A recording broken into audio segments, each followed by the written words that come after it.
Hey guys, it's Paul Jane. Just gonna go over property tax auctions if it's worth doing and something you could consider. I just put here Philadelphia tax auctions. I'm familiar with it and the process.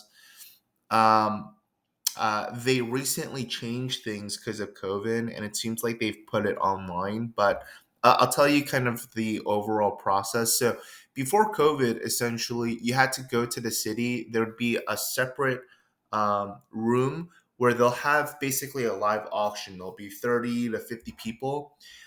Some kind of judge up in the front of the room. He'll be calling out the assessor's parcel number along with the address if there's an address of the property, a starting bid, and people will just start bidding. Hey, I'll do it for this amount, do it for this amount. And once you get it, you had to put a deposit to get in, and then afterwards you pay the full amount and you get a sheriff's deed on it. And essentially what it means is that it got sold through um, the sheriff's office, basically because the person didn't pay their taxes. You'll find that there are deals with houses. You'll be surprised with how many homes there are that are already paid off, and these people just decide not to pay the property taxes over time and just, let the county basically take over the property. Um, for the deals that we've done, we bought one that was successful. We bought another one that was a total dud, and then we did another deal through the MLS when we were doing these stuff. And we had two different partners that were doing this. The issue we had was not understanding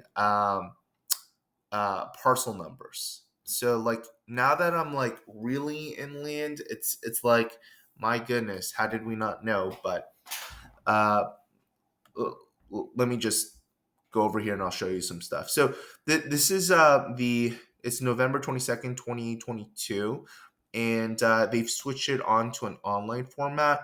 But basically, what you want to do is you want to call them and you want to basically get what properties are going to be up for auction. And what they'll do is they'll give you an assessor's parcel number as well as the legal description and if they have an address. What we didn't know, and it cost me $10,000, is that a property can get an address, but it's really based on that legal description, which is tied to the assessor's parcel number. You need both of that information to figure out where exactly the property is. And so the property we got was like 123 Main Street. We thought it was, specific single family home. That was the address of it. But when we looked at after we purchased it, after we got kind of into a bidding war and picked it up for 25,000, um, we thought that this property would sell somewhere between 150 to 200,000. Even if we did a full gut job rehab, we'll make money on this, right? A decent chunk of money. The and that other person thought so too because he was in a bidding war with us, right? But the thing that we didn't realize is that the property that we bought wasn't the house itself, but a little piece of land on the back end.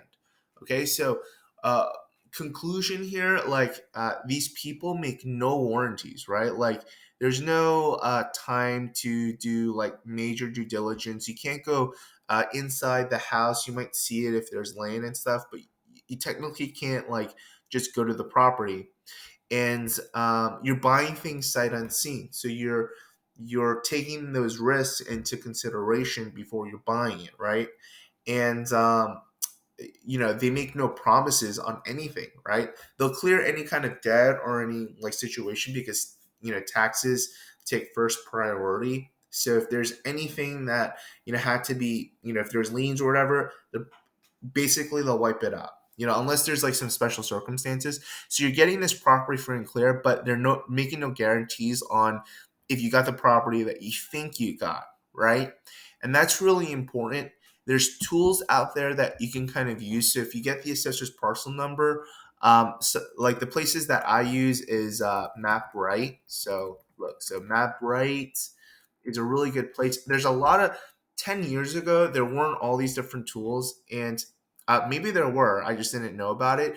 You basically got the legal description and parcel number, and you had to basically go to the assessor's office, which would have maps, or is the county clerk. But it depends on the office. The one that we went to was the assessors.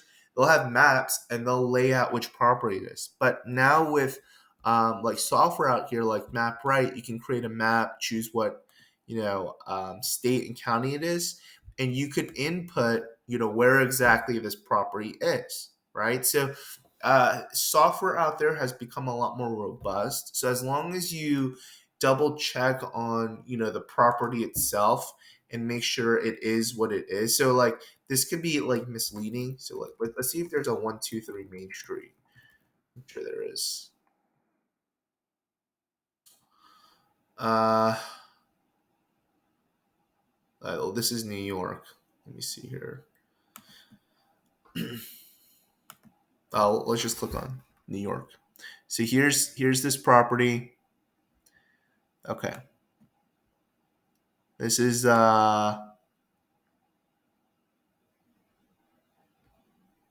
the parcel boundaries. Okay, so this is a property here. It looks like it's 123 Main Street. So like for us, it would be this is the Verizon building, but it was like a house over here, and if you see these parcel boundaries, there's another line over here, and we took the land instead of the house. But you'll see over here, you see this parcel ID. Well, you have to be really careful because technically, if you can imagine this is cut off, this could technically all be 111 Main Street, but these parcel numbers basically break out the properties themselves. And so you have to be very careful and make sure you attach, you know exactly which property you're building. You'll see it sometimes in residential houses. Let me see if we could find one, but these are all like subdivided really well. Um,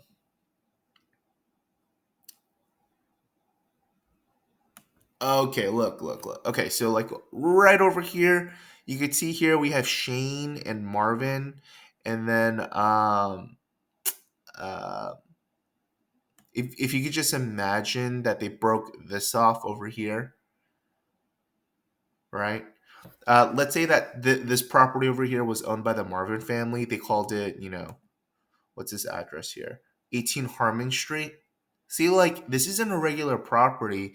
Technically, a subdivider could basically cut this over here and make this its own lot, but still might call it 18 Harmon Street, or maybe a number over here on Chatterton Avenue, right? But it could be really misleading, and so you might not know the boundaries of the property just by going and visiting it. You really need you could go with the county or assessor's office and kind of go plot by plot.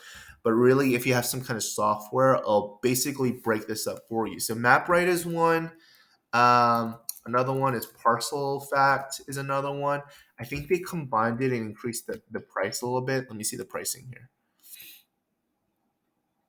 Yeah, they increased the price a little bit more for this. So Parcel Funders is another one. Landglide is what my wife likes to use. It's a little bit cheaper. I think it's like $100 per month, some $100 per year, something like that. Let me see here, pricing. Yeah, so $100 per year, right? So basically, what you want to do is you want to call the county, get the parcel numbers, and funnel them into this different software, and check the properties itself. You'll have to do your own comps, figure out like what the property is worth, but it's a really good way to start, parceling out like which property you might want, and is there a deal here that makes sense for you and your family. So that's what I think about it. It's there's definitely money to be made, but if you're not careful, if you don't know what you don't know, it could cost you, and it cost us, $10,000 when we were doing this. So um, that's it. We do have a land investing course. It is how my wife and I were able to quit our jobs.